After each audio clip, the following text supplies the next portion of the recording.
Offbeat Orissa ট্যুরের পর এক সপ্তাহ গ্যাপ দিয়ে আবার বেরিয়ে পড়লাম শ্বশুরমশাইকে নিয়ে পুরীতে। পুরী যতবারই যাই আমার ভীষণ প্রিয়।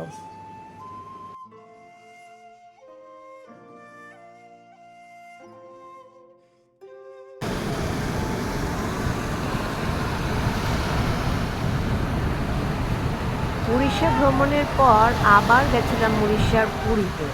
শ্বশুরমশাইকে নিয়ে পুরী গিয়েছিলাম কারণ আমরা পুজোর সময় যাচ্ছি সিমলা ঘুরতে, আমি আমার হাজব্যান্ড। তাই শ্বশুরমশাইকে পুরী আর এরপরে যাব পুরুলিয়া ঘুরিয়ে নিয়ে আসছি।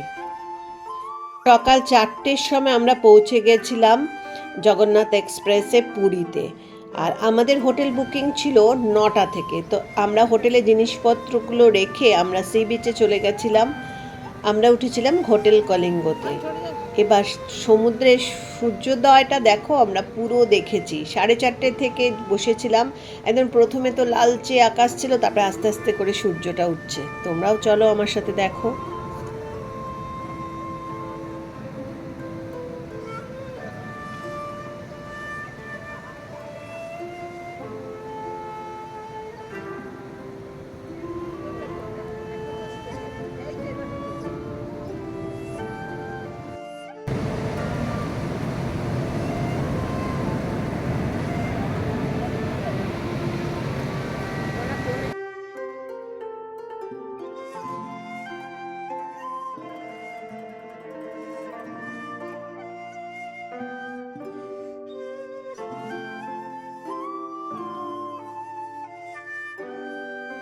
সাড়ে 7টা পর্যন্ত আমরা বসেছিলাম সি বিচে এবং খুব মজাও করেছি।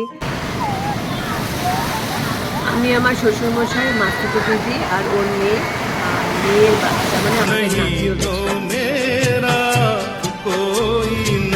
সকালবেলা 7টা সাড়ে 7টার মধ্যে থেকে এখানে নৌকা আসতে থাকে, মাছ জেলেরা মাছ নিয়ে চলে আসে। আর কিভাবে নেট থেকে দেখো মাছগুলো ছাড়াচ্ছে।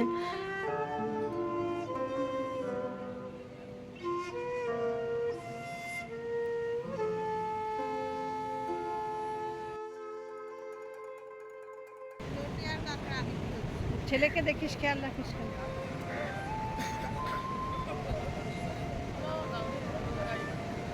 এখানে মাছগুলো এত তাজা, আর লোটে মাছগুলো বড় বড় লোটে মাছ 5 টাকা পার পিস চাইছিল।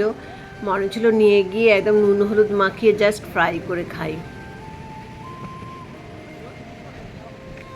জালের মধ্যে মাছগুলো আটকে আছে একটা একটা করে, দেখো সব মাছগুলোকে ছাড়িয়ে ওরা একটা জায়গায় রাখছে।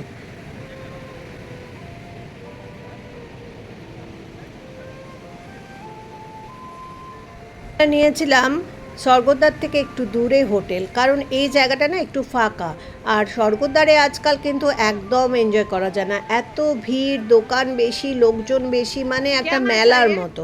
তুমি যদি সমুদ্রকে এনজয় করতে চাও তাহলে একটু ফাঁকা জায়গা হলে ভালো থাকে। এটা স্টেডিয়ামের ঠিক অপোজিটে কলিঙ্গ হোটেল। হোটেল কলিঙ্গ দেখো নাম্বার দেওয়া আছে, তোমরা ফোন করে নিতে পারো। এখানে পার পারসন ভাড়া 800-900-র মধ্যে বেড পেয়ে যাবে, মানে ডবল বেড 2000-এর মধ্যে পেয়ে যাবে। আর এদের খাওয়া দাওয়ার ব্যবস্থাও খুব ভালো, দামও ভীষণ ভালো, রুম ভীষণ ভালো, খুবই ভালো। এই মাছ ধরা বা এইগুলো তোমরা এই বিচে এলে দেখতে পারবে। এগুলোও তো একটা অভিজ্ঞতা, তাই না? স্বর্গদ্বারে ভীষণ ভিড় হয়, এত মেলার মতো দোকান, লোকজন বেশি, সব মিলিয়ে কিন্তু স্বর্গদ্বার আর ভালো লাগে না। তোমরা যদি আসতে চাও এই হোটেলটায় আসতে পারো।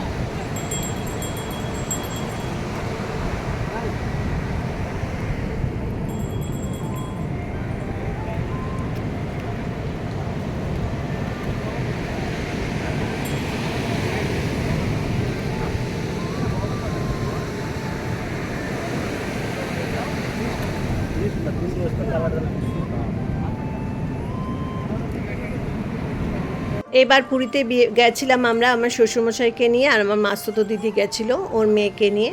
আর মাস্তুতো দিদির মেয়ের একটা ছেলে আছে, বাচ্চা 12 বছরে। আমরা এই 5 জনে মিলে গিয়েছিলাম।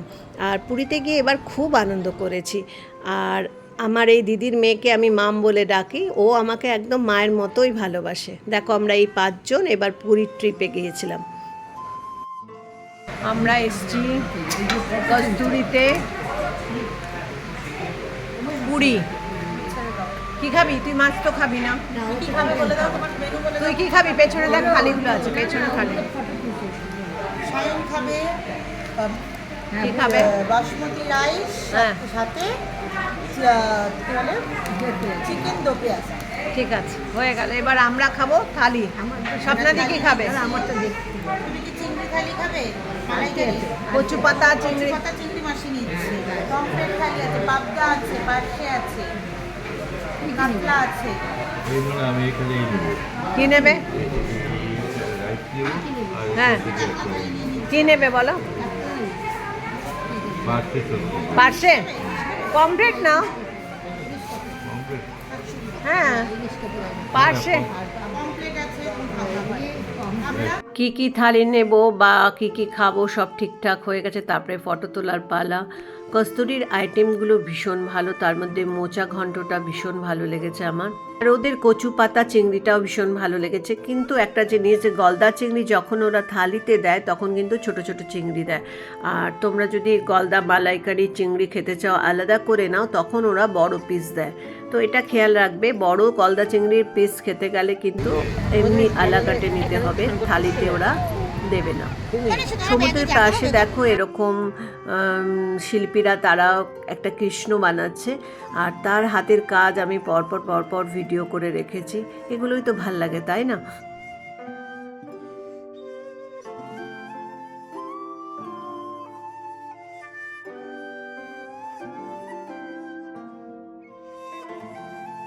এই হলো সায়ন, বাপির সাথে আমি একটা ফটো তুলে নিলাম।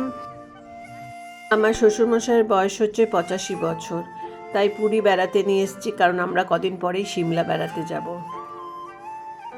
এবার ফটোগুলো তুলে রাখলাম আমার ক্যামেরার মধ্যে, মোবাইল ক্যামেরাতে।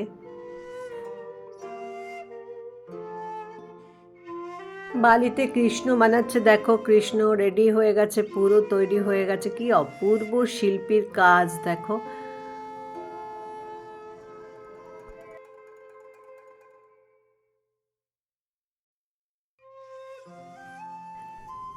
এই দেখো, এই আমরা বেড়াতে গেছি সবাই মিলে, এই ফটোগুলো কিন্তু চিরকাল থেকে যাবে।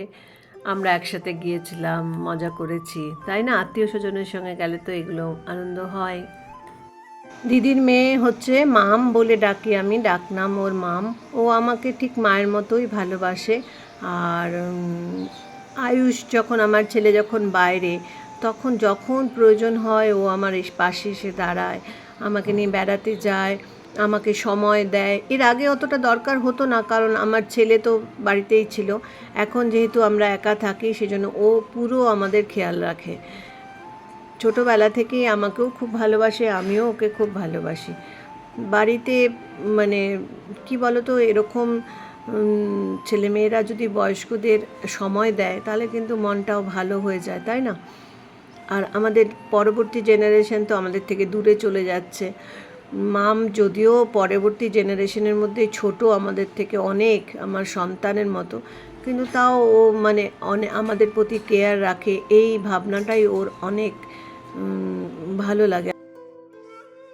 সন্ধ্যের সময় পুরী জগন্নাথ মন্দিরে এসে পুজো দিয়েছিলাম, আর ওখানে কিছুক্ষণ সময়ও কাটিয়েছি, তাতে বাপি আর সায়নের ফটো তোলা হলো। আমরা এখন যাচ্ছি, কোথায় যাচ্ছি রে? কোনারক মন্দির। হ্যালো মাম, মিষ্টি? হ্যাঁ, ও বলবে তো, আমি তো উল্টো দিয়ে দেখে। আমার তো খাওয়া হয়ে গেছে। মিষ্টি আছে না? না, আমিও মিষ্টি পেয়েছি। আমরা একটা ইনোভা গাড়ি নিয়েছিলাম, আর চন্দ্রভাগা, এটা হচ্ছে রামচন্দ্র, যেখানে সুভদ্রা নদী আর সমুদ্র ঠিক পাশাপাশি রয়েছে।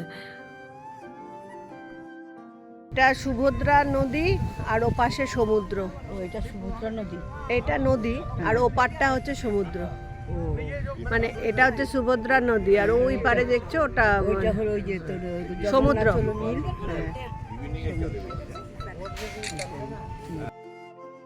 কোনারক মন্দিরের সামনেই দেখলাম একটা মিউজিয়াম হয়েছে, যেখানে তোমার যত সান টেম্পল আছে ইন্ডিয়াতে, সবার মানে স্থাপত্যগুলো এখানে সুন্দর করে ছোট ছোট মডেল করে রাখা আছে। তো সেখানেও আমরা ফটো টটো তুললাম।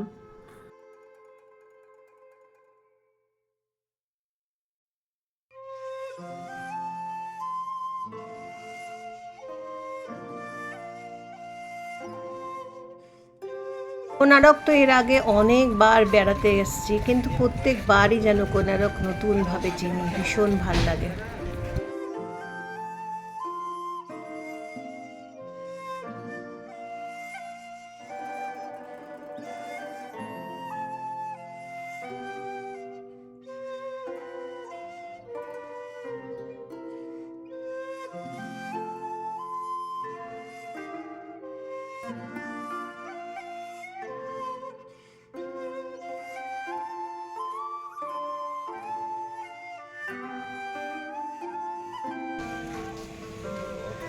চলো। কোণারক ঘুরে আমরা চন্দ্রভাগা এসেছি। চন্দ্রভাগা বীচটা কিন্তু ভীষণ সুন্দর, আমার প্রত্যেকবার গেলেই যেতে 3-4 দিনের ছুটিতে কিন্তু পুরী যেতে বেশ ভালোই লাগে। আর পুরী তো বারবার যেতেই ইচ্ছে করে, তাই না? আর তবে আজকাল পুরীতে ভীষণ ভিড় হয়ে গেছে, আগের মতো আর পুরীর সৌন্দর্য নেই। তবে তোমরা যদি একটু সাইডে থাকো তাহলে ভীষণ ভালো লাগবে। আর আবার কখনো পুরী যাব তখন আবার ভিডিও করব। আমার ভিডিওটা যদি ভালো লাগে তবে একটা লাইক কমেন্টস করে দিও, আর আমার বন্ধু হয়ে যেও সাবস্ক্রাইব করে। সবাই ভালো থেকো। আজকে এখানেই শেষ করলাম, বাই।